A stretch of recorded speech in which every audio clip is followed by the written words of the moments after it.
Buenas, então, voltando, nós vamos dar continuidade agora à nossa aula falando sobre os adicionais de insalubridade e periculosidade. O que é exatamente isso, insalubridade e periculosidade? Vocês ouvem falar muito sobre isso, mas o que exatamente é? É uma forma de remunerar o empregado que está exposto a riscos. Nós vamos ver que existem riscos que eles têm uma gravidade maior e riscos com uma gravidade menor. Então, isso vai gerando uma remuneração adicional. Ou seja, é pago ao empregado um valor pecuniário, dinheiro, em razão da sua exposição. Ele está correndo um risco. Para ele correr esse risco, ele recebe mais do que o empregado que não corre riscos, certo? Então, isso também vem de uma normativa, também um avanço histórico da legislação com o objetivo de garantir ao empregado pelo menos uma compensação pelo aquele risco que ele está correndo ao exercer uma determinada profissão. Então, determinadas profissões exigem do empregador, remunerar o empregado por esse risco a mais que ele está correndo, certo? Então, aqui eu trago algumas observações para vocês, principalmente ali no material da reforma trabalhista, que possibilitou, inclusive, a modificação do enquadramento do grau de insalubridade, porque o grau de insalubridade ele é medido por técnicos que avaliam aquela atividade, aquela exposição e dizem, essa exposição é um grau máximo, é um grau médio, um grau baixo. Então, o risco que o empregado está correndo em adquirir uma doença laboral é maior, menor ou baixo, mas existe um risco. Então, aqui a legislação, a CLT, após a reforma, possibilitou que haja um acordo estabelecendo, bom, por mais que o risco seja alto, nós vamos acordar que tu vai me pagar como risco médio. O que para grande parte da doutrina, isso aí é algo extremamente ofensivo à integralidade, aos interesses do empregado, da pessoa natural, da pessoa física, da qual o direito do trabalho, como nós vimos historicamente, ele vem para fazer a defesa do melhor interesse da pessoa, da personalidade da pessoa física, certo? O que mais? Além disso, a reforma trouxe a possibilidade de a exposição de grávidas e lactantes a ambiente insalubre. Então, isso acabou, uma ação direta de inconstitucionalidade, o STF acabou entendendo que é inconstitucional essas disposições da reforma trabalhista que possibilitavam. Então, hoje, grávidas e lactantes, a mulher que está amamentando, não podem estar expostas a ambiente insalubre, sabe? Certo? O que mais que nós temos que observar aqui? Vamos lá. Então, a previsão. O que é insalubridade? Para vocês entenderem. Artigo 189 da CLT. Insalubridade, então, são aquelas atividades que, por sua natureza, condição ou método de trabalho, exponham os empregados a agentes nocivos à saúde acima dos limites de tolerância.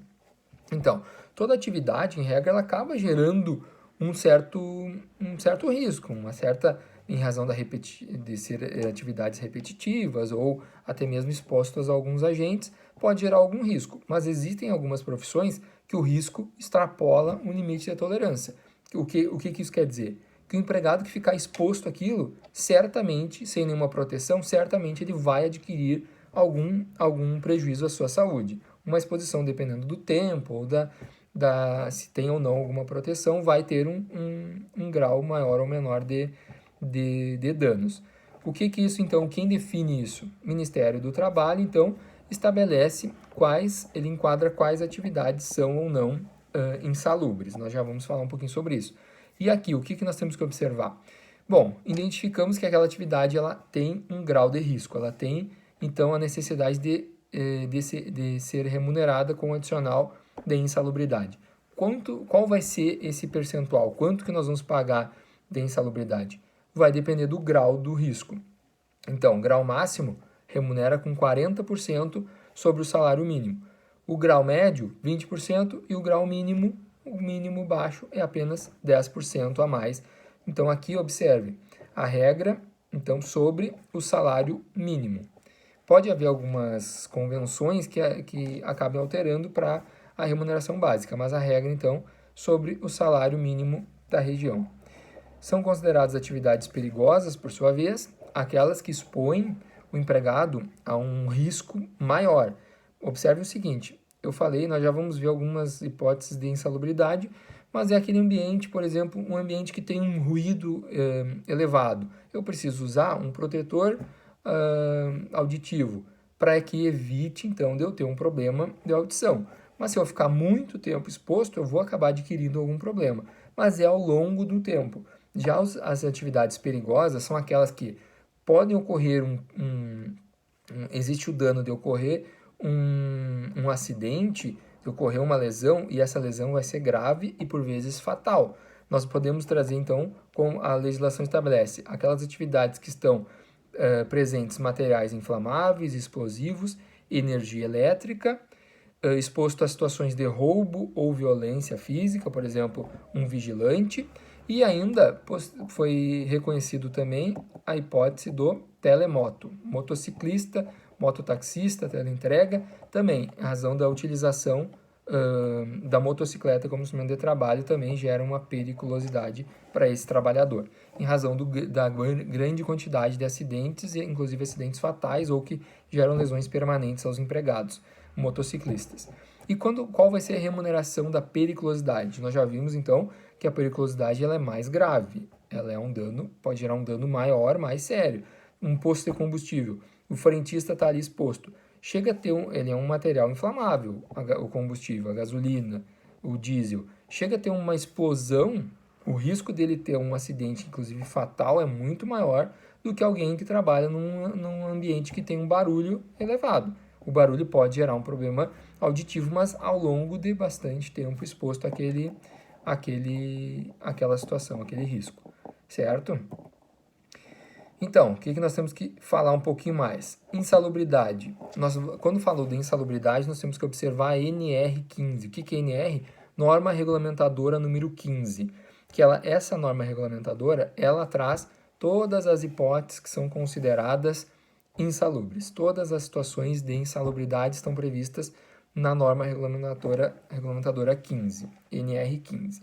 Então, ali eu trago alguns títulos que dali pode gerar diversas atividades, mas exposto a ruídos contínuos, intermitentes, ruídos de impacto, exposição ao calor, radiação, ionizantes ou não ionizantes, condições hiperbáricas, vibrações, frio, umidade, agentes químicos, agentes biológicos, poeira, mineral, são diversas situações, mas como vocês podem observar, eu vou ter um prejuízo quando eu ficar exposto a um longo período de tempo, né? Depende de qual agente é esse, pode ser um período maior ou menor, certo? Então, a insalubridade é paga ao empregado integralmente, independente de quanto tempo ele fica. Desde que a exposição seja contínua, ele vai ter que receber, então, esse adicional de insalubridade. É calculado sobre o salário mínimo ou o salário profissional, a depender, então, da convenção coletiva que estabeleça essa fixação.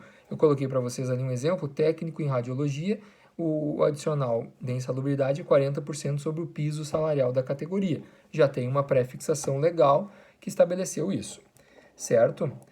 A insalubridade, então, ela tem natureza salarial, ela vai incidir, então, todos os descontos de imposto de renda e INSS.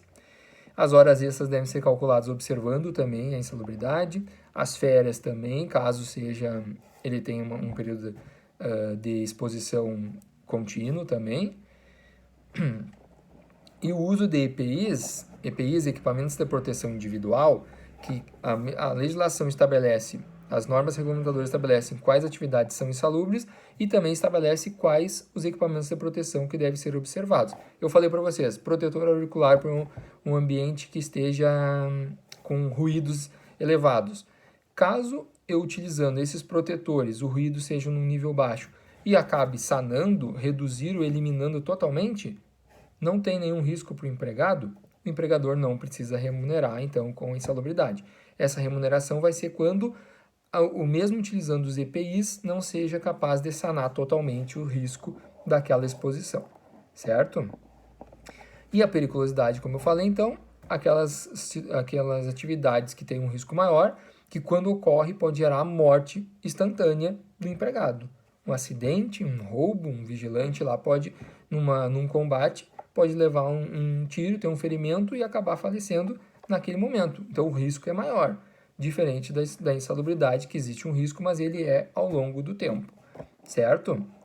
Então, ainda que a exposição seja intermitente, hora ele fica exposto, hora não, vai ter direito também. Eu botei um exemplo para vocês aqui que chegou a ter uma discussão judicial por um tempo, se os atendentes de lojas de conveniência que estão instalados nos postos de combustível teriam direito à periculosidade. Entende-se o judiciário hoje que sim, desde que esteja dentro daquela área de abrangência do risco do posto, porque os tanques eles ficam embaixo, né? Eles ficam enterrados. Então, toda aquela área, caso houvesse uma explosão, se a loja de conveniência está naquela área de risco que ela seria atingida, também tem direito à periculosidade, ainda que não esteja atuando diretamente ali no combustível, tá bem? E o correspondente, então, da remuneração é um adicional de 30% sobre o salário base, não é o salário mínimo, é o salário base. O que o empregado ganha, ele vai ter um adicional de 30%. Se é 1.000, se é 2.000, se é 10.000, vai ter um adicional de 30% sobre a remuneração do empregado, não é sobre o salário mínimo, certo? Também tem natureza salarial, por isso tem todos os descontos do INSS, Imposto de Renda. Tá bem? E caso o empregado esteja exposto a um ambiente insalubre e perigoso, qual que ele vai receber? Ele vai receber, tem direito a receber os dois? Caso o empregado esteja exposto a um ambiente insalubre e perigoso ao mesmo tempo, ele vai ter que optar por um ou por outro. Por exemplo, então, eu estou exposto a um ambiente insalubre e perigoso. Insalubre com um grau mínimo, 10%. Ou então, ao mesmo tempo é perigoso. Eu tenho que optar por algum. Eu vou optar pelo insalubre 10% ou pelo perigoso, que é 30% sobre o salário base. Ele avaliando, opa, é melhor eu optar pelo perigoso porque o adicional vai ser maior. Então, ele deve optar por recebendo de um ou o outro, tá bem? Observações que eu faço. Menores de 18 anos não pode trabalhar em local insalubre ou perigoso. A insalubridade e periculosidade ela deve ser paga tanto para trabalhadores urbanos como rurais. A periculosidade por eletricidade é qualquer eletricidade, inclusive lá um empregado da construção civil que faz instalação elétrica deve receber periculosidade. Não se trata só daqueles trabalhadores nas empresas do setor elétrico lá de alta tensão, não são só esses, qualquer tipo de eletricidade deve receber. E mais uma observação, prevista em lei, o bombeiro civil tem direito à periculosidade de 30% sobre o salário base, certo? E por fim, a penosidade. Penosidade, professor, eu nunca ouvi falar, na verdade, nunca ouviram falar porque na prática ela não é remunerada. A penosidade está lá no artigo 7º, inciso 23 da Constituição Federal, porém não há norma infraconstitucional, lembram da pirâmide? A Constituição diz que deve ser remunerado o trabalho penoso, porém não existe uma norma inferior à Constituição que tenha regido, tenha estabelecido o que é um trabalho penoso. A doutrina já chegou a levantar algumas situações, por exemplo, telefonista e professores trabalham trabalho penoso, fazendo um comparativo com a questão previdenciária, que o professor teria uma redução lá do período de trabalho, uma aposentadoria especial, porque a sua atividade seria penosa. Nós não temos, então, uma previsão, não posso dizer para vocês qual atividade é penosa ou não, porque não tem lei que estabeleça isso. Existe a previsão constitucional, porém não existe na prática para o trabalhador privado.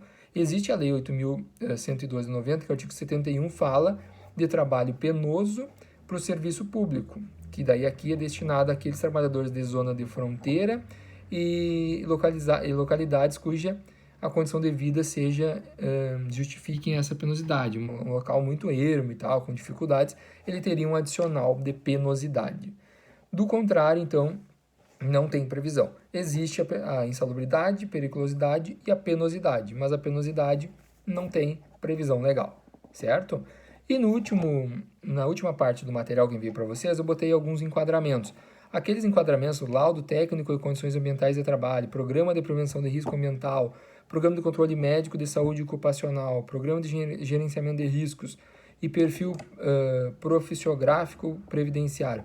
Todos esses pareceres, laudos, servem para identificar se aquela atividade é insalubre ou perigosa, qual o grau da insalubridade dela. É a partir dali que nós vamos dizer se aquela atividade deve ser remunerada com um adicional de insalubridade ou periculosidade. Tá bem, pessoal? Com isso, então, encerramos a nossa unidade 4, a nossa aula de hoje. Bons estudos, estou à disposição. Até mais. Tchau, tchau.